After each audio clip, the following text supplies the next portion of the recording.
السلام عليكم ورحمة الله وبركاته. ازيكم عاملين ايه؟ يا رب تكونوا بكل خير.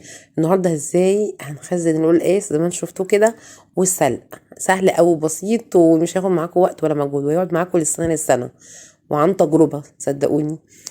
تمام، هنجيب اول قلقاس الكمية اللي انت حابة تجيبيها. دلوقتي القلقاس موجود ما شاء الله، وسعره كويس جدا على قدنا الحمد لله، يعني ب10 وب8. بس اهم حاجه تجيبي القلقاسه المدوره اللي ليها ايه سوري يعني بذور كده طالعه من الجناب. تمام، تمسكي القلقاسه تروحي ايه مقشراها الاول. انا بقشر الاول بعد كده بغسل.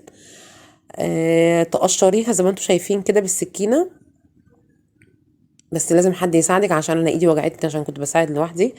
هاي الكميه كلها انا قشرت كل الكميه، ودي كل الكميه وما شاء الله حوالي 5 كيلو وزياده كمان. تمام، بعد ما غسلته رحت سايباه يتصفى شويه في المصفى، وجبت حته فوطه كل لما اجي اشتغل بنشف بيها، ورحت ماسكاه مقطعه مكعبات زي ما انتم شايفين كده. وبس كده كانت الطريقه خلصت معايا.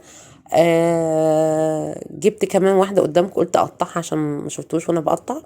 بتقطعي مكعبات عادي، بتقطعي من فوق كده تمسكي. حتى انا بصوا نشفتها كويس وبقطع عادي من غير فوطه ولا اي حاجه.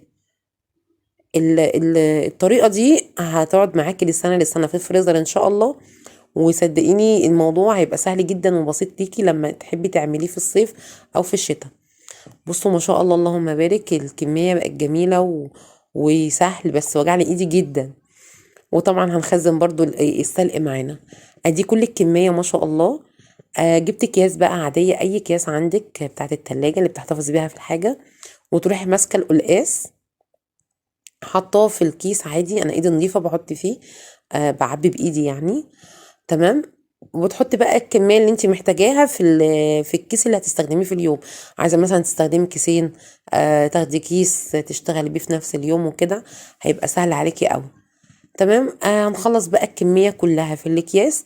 وممكن بعد ما تخلصي ايه ممكن تلفيه كده وتحطي في الفريزر، او ممكن ايه تروحي لفاه وتطلعي منه شويه الهواء اللي فيه وتروحي ربطاه كده. انا بربطه كده وبدخله في الفريزر، ما بيحصلوش اي حاجه. حتى انا كنت مخزنه عندي في الفريزر وهوريه لكم في اخر الفيديو.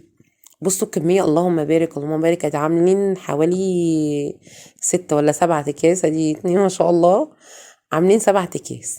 فتحفة، والطريقة سهلة قوي وبسيطة. يا رب بقى الفيديو ده يعجبكم. وكنت جايبة السلق، غسلته كويس جدا. تمام، وبس كده وقطفته من العيدان وخدت بس الورق، وتغسليه وتصفيه في المصفى زي ما انتم شايفين، وتعبيه في الكيس، وبيفضل معاك في الفريزر برضو من السنه للسنه، مش هيحصل له اي حاجه. هتطلعيه من الفريزر وتشتغلي بيه عادي، تسلقيه وبعد كده ايه تقطعي حتت صغيره.